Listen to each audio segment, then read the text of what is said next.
Bom dia, moçada! Tudo bem com vocês? Aqui quem vos fala é o professor Eugênio Bastos, canal Geogênio, democratizando o ensino da geografia. Moçada, vamos fortalecer o canal, se inscrevam no canal, dê aquele like, compartilhe o vídeo e ajude o professor Eugênio Bastos a democratizar o ensino da geografia. Moçada, no nosso encontro de hoje, eu irei falar sobre as relações Brasil e China no âmbito econômico, claro que envolvendo também questões políticas de interesse dos dois países emergentes, membros do BRICS+. Espero que vocês gostem do nosso encontro.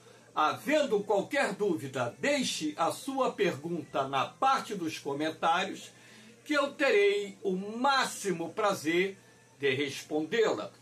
Então, moçada, nada melhor do que essa imagem para ilustrar a ponte que estreita as relações políticas e econômicas que envolvem Brasil e China. Portanto, hoje, essas relações econômicas estão crescendo cada vez mais, consolidando uma importante parceria em vários campos da economia, envolvendo interesses comuns dos dois países. Então, para iniciar o contexto dessa aula, vamos falar de um importante projeto que foi lançado há cerca de 10 anos atrás, a Ferrovia Transoceânica, também conhecida como Ferrovia Transcontinental.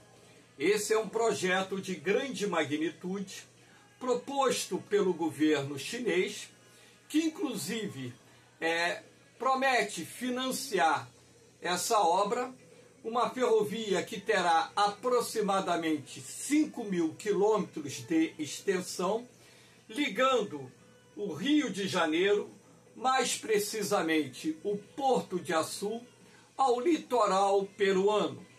Portanto, essa grande ferrovia, proposta pelo governo chinês, que inclusive pediu ao governo brasileiro que elaborasse o projeto que eles financiariam essa obra.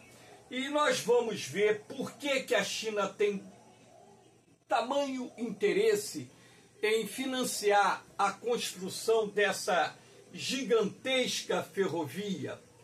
Bom, inicialmente, nós temos aqui uma previsão de investimentos na casa dos 100 bilhões de dólares. Claro que não envolve única e exclusivamente a construção da ferrovia, mas tudo aquilo que é necessário, que direta e indiretamente estarão relacionados a essa importante obra de infraestrutura.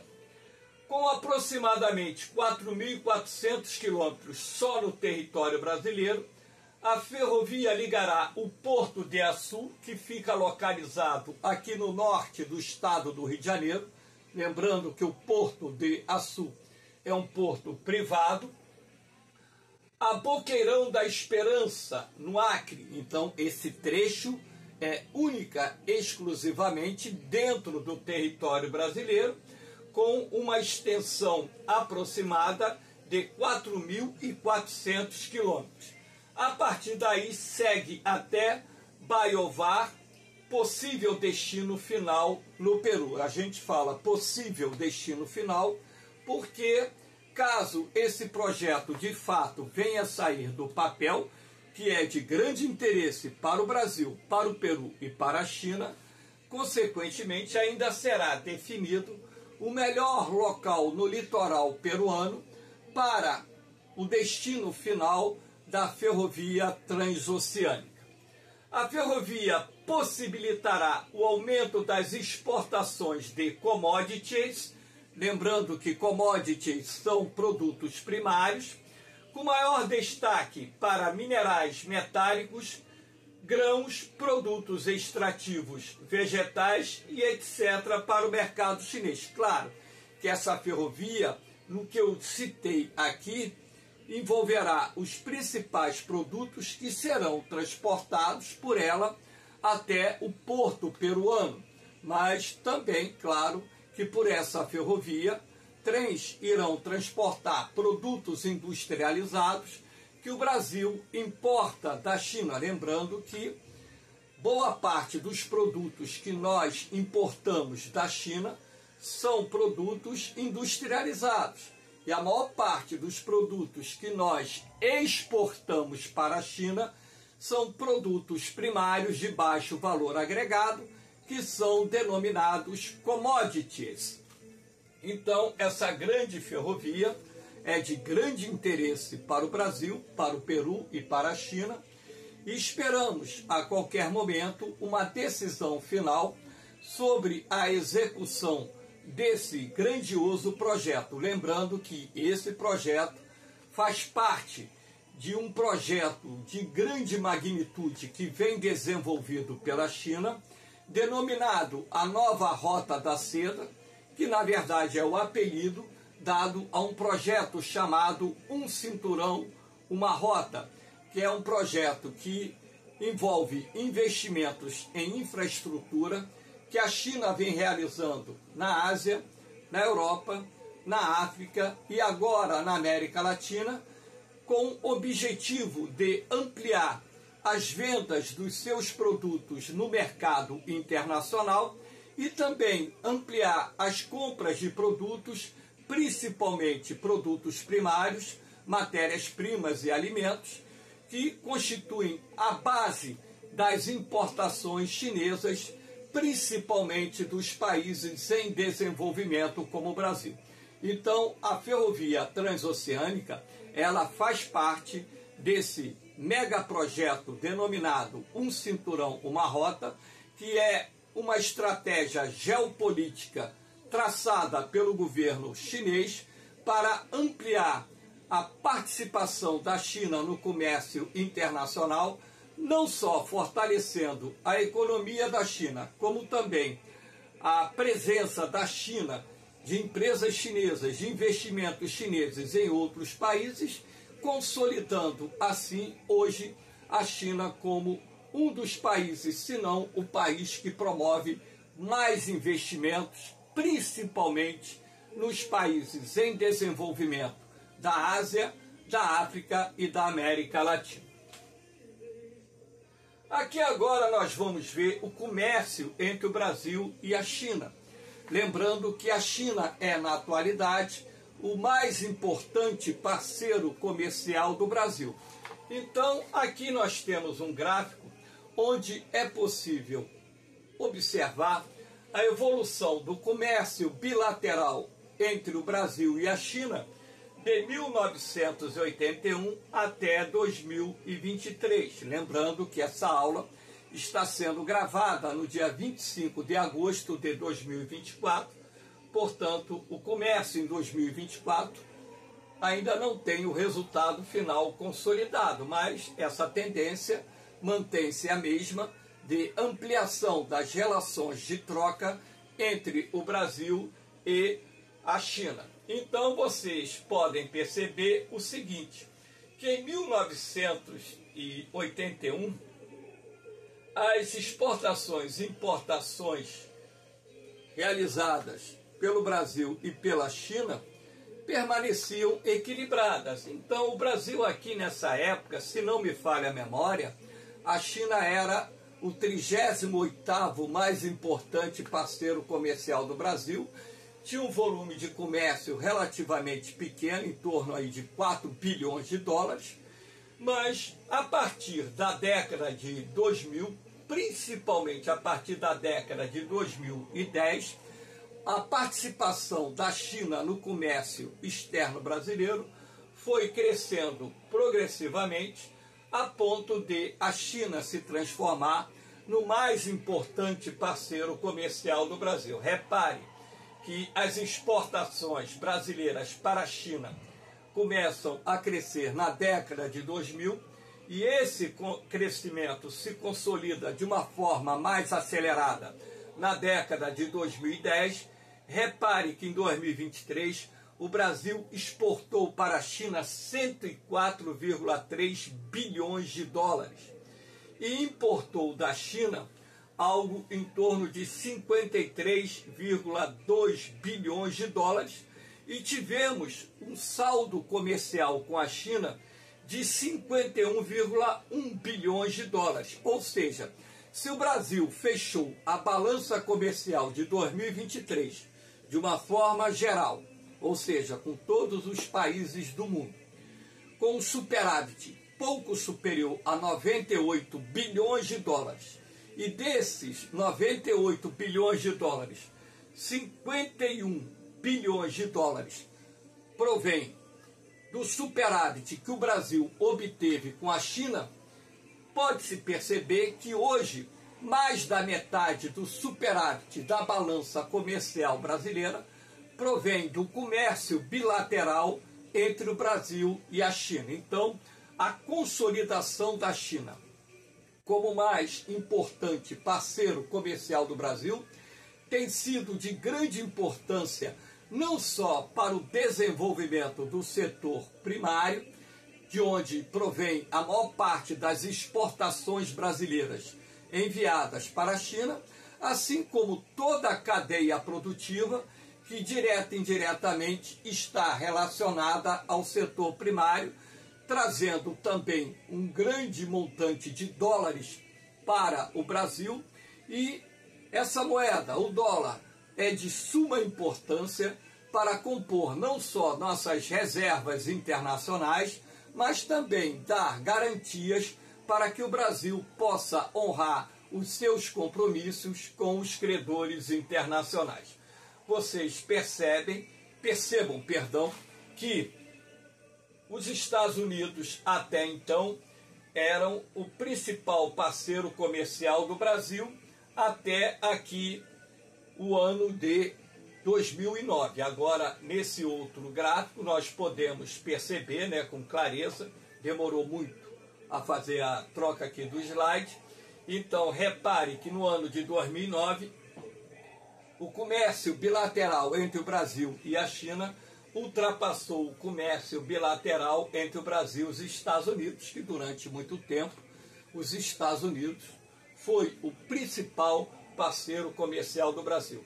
E de 2009 para cá, o comércio bilateral entre China e Brasil foi crescendo cada vez mais, no ritmo mais acelerado do que o comércio bilateral entre o Brasil e os Estados Unidos, e sendo assim, a China passou a desempenhar um importante papel nas relações comerciais do Brasil, sendo hoje disparado o mais importante parceiro comercial do país. Lembrando que esse comércio bilateral entre o Brasil e China, ele foi fortalecendo gradativamente, graças às políticas adotadas pelo governo brasileiro, que permitiram não só estreitar as relações políticas e econômicas com a China, como também, claro, aumentar a participação da China no comércio com o Brasil. E lembrando que a China hoje, por ser a segunda maior economia do mundo, também tem uma participação muito ativa no comércio internacional com vários países do mundo.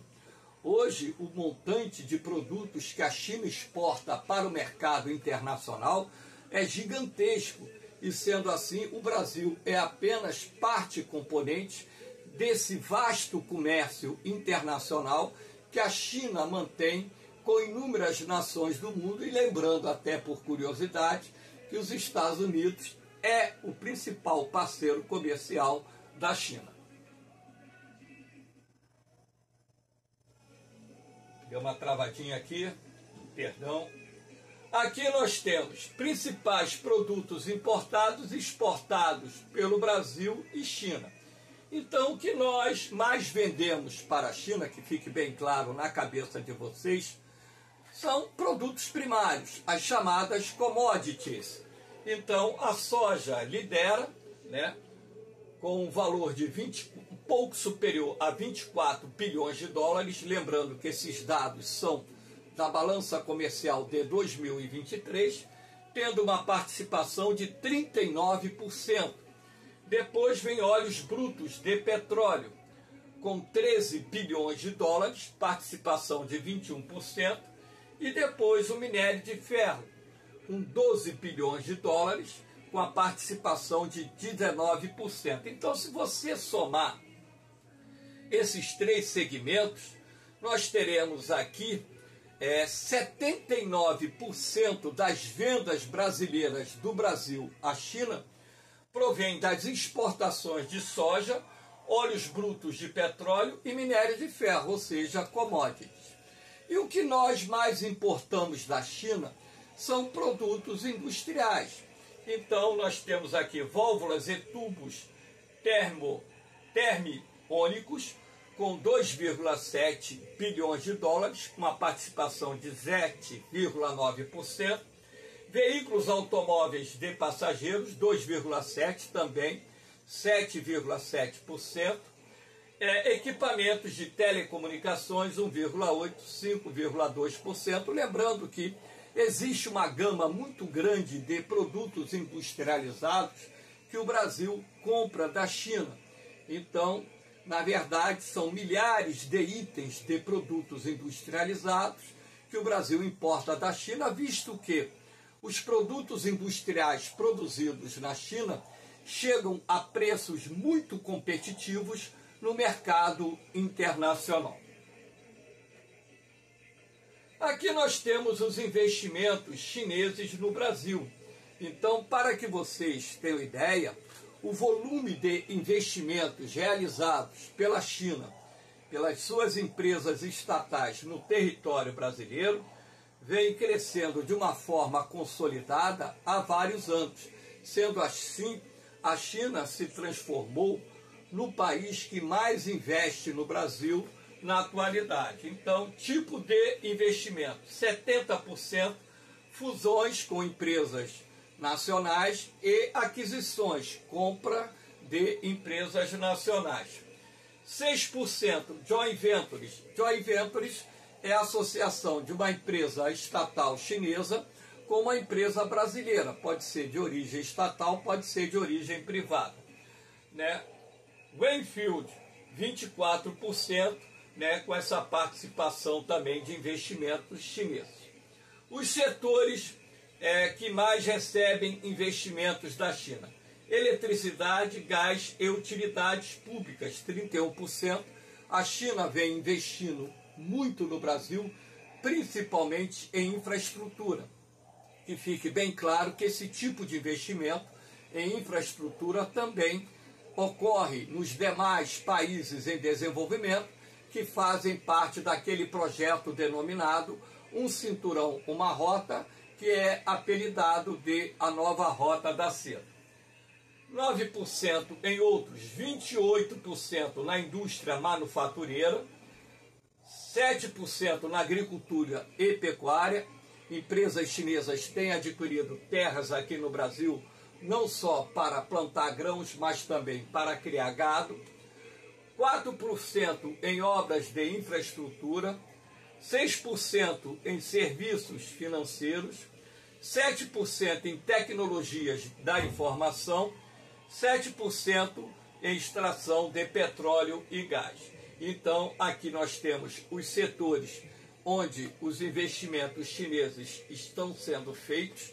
Como eu disse, são investimentos de dezenas de bilhões de dólares que estão sendo realizados no Brasil, o que, consequentemente, também tem contribuído para o crescimento da economia brasileira, geração de empregos, arrecadação de impostos e, com o objetivo final, o desenvolvimento do Brasil. Aqui nós temos os investimentos chineses no Brasil nos próximos anos, giram em torno de 280 bilhões de dólares. Então, esse montante de investimentos, aqui nós temos as empresas chinesas que estão investindo no Brasil e os seus projetos, State Grid, usinas de geração renovável e linhas de transmissão de energia, investimentos na casa de 150 bilhões de dólares. Energia China, geração de energia renovável e hidrogênio verde, previsão de investimentos de 50 bilhões de dólares. CPFL Energia, distribuição de energia em São Paulo, Minas Gerais, Rio Grande do Sul e Paraná, 28,4 bilhões de dólares. State Grid Energia, linha de transmissão de ultra alta tensão Maranhão, Goiás, 18,1 bilhões de dólares. CRRC, ferrovias, trem, intercidade, São Paulo e Campinas, com previsão de investimentos de 14,6 bilhões de dólares. CCCC e CRCC, Ponte Salvador Itaparica, previsão de 9 bilhões de dólares de investimento. CTG Energia, novas usinas eólicas e solares, investimentos previstos em 6,4 bilhões de dólares. CTG Energia, geração de energia em 17 hidrelétricas, 3 bilhões de dólares. SPIC Energia, parques eólicos, 800 milhões de dólares. CNOOC Petróleo, exploração, pesquisa de petróleo em 3 blocos, 100 milhões de dólares. Então, aqui vocês podem ver alguns tipos de investimentos que estão sendo realizados por empresas chinesas, principalmente na área de infraestrutura de energia, onde se concentra boa parte desses investimentos que eu estou mencionando aqui. Aqui nós temos empresas estatais chinesas avançam na exploração do petróleo na camada do pré-sal. Então, a participação de empresas estatais chinesas que atuam no setor do petróleo tem crescido aqui no Brasil, não só na camada do pré-sal, mas como em outras áreas exploratórias, inclusive participando dos leilões feitos pela Agência Nacional do Petróleo, adquirindo blocos para a realização de pesquisas e, caso ocorra eventuais descobertas, exploração de gás e petróleo na plataforma continental e também na camada do pré-sal e no futuro até, quem sabe, ali nas bacias que existem na margem equatorial, no litoral setentrional do Brasil, onde se estima a existência de reservas de petróleo acima de 8 bilhões de barris, enfim. Então, empresas chinesas estão ampliando, a participação na exploração do petróleo, principalmente aqui na camada do pré-sal, inclusive com alguns blocos tendo participação conjunta com a própria Petrobras e, logicamente, com outras empresas do setor. Aqui nós temos montadoras chinesas invadem o Brasil, Nós temos atualmente 4, 5 montadoras chinesas entrando no território brasileiro. A BYD é a mais famosa de todas, mais famosa para nós, Porém, a previsão é que nos próximos anos 10 montadoras chinesas estejam atuando aqui no território brasileiro. Essas montadoras produzindo carros, inclusive elétricos, que vão, logicamente, revolucionar a área de transporte individual no Brasil. E na medida em que essas empresas entram no território brasileiro, aumenta a competição com empresas automotivas da Europa, da América e outras empresas de outros países asiáticos. E isso também é importante porque, a partir do momento que haja um crescimento do setor automotivo no Brasil, lembrando que a indústria automotiva, para cada um emprego que ela gera nas linhas de montagem dos automóveis, nós temos de 6 a 7 empregos indiretos sendo gerados. Então, também contribui para a geração de empregos, para o crescimento da economia, para o aumento das exportações de veículos produzidos no Brasil, enfim. Então, agora, a novidade mais recente, dos últimos anos para cá, tem sido a entrada de empresas automotivas chinesas no território brasileiro, e o Brasil, consolidado como o maior produtor de automóveis da América Latina, um dos maiores produtores do mundo, claro que em sua grande maioria são empresas de capital internacional. O Brasil não tem grandes indústrias automotivas, temos fabricantes de automóveis, mas de pequeno porte, e o aumento dos investimentos ou a retomada dos investimentos também feitos por empresas automotivas procedentes de outros países que não sejam a China é também uma resposta à entrada das empresas chinesas no território brasileiro. Lembrando, moçada, que é importante que vocês tenham essa visão que nas relações econômicas entre países não importa, né, o tipo de governo que um país tenha. Por exemplo, a China é um país comunista, o Brasil é um país capitalista. Nas relações econômicas entre governos, entre empresas, o que rege o estreitamento de tais relações são os interesses econômicos que existem entre os países e entre empresas. Então, para o empresário, não importa se a China é comunista, não importa se na China não há democracia. Para os empresários, o que importa, na verdade, são as vantagens que traz investimentos podem trazer, não só para os empresários dos setores nacionais que são também beneficiados pela entrada de empresas chinesas no território brasileiro, como também para os trabalhadores que têm ampliação da oferta de empregos, para o governo que tem o aumento da arrecadação de impostos, enfim. E nós temos que ter a China como essa visão bastante abrangente, de importante parceiro comercial, mas também é preciso que nós busquemos ampliar nossa participação no comércio internacional, também ampliar outros tipos de investimentos procedentes de outros países, para consolidar a retomada do crescimento da economia brasileira e afastar as crises econômicas que temporariamente atingem o Brasil, gerando desemprego, gerando recessão, enfim. Então, moçada, espero que vocês tenham gostado do nosso encontro.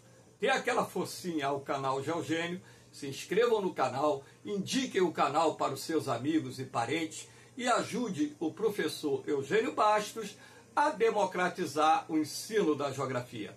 O canal Geogênio não é um canal comercial, não tem apelo comercial, é um canal única, exclusivamente criado para ensinar a geografia para os alunos que estão interessados em passar em concursos de vestibulares técnicos ou militares e os adultos que gostam de estudar a geografia. Valeu, moçada! No mais, um beijão no coração de vocês, um forte abraço, fiquem com Deus, eu vou, mas eu volto, hein? Fui!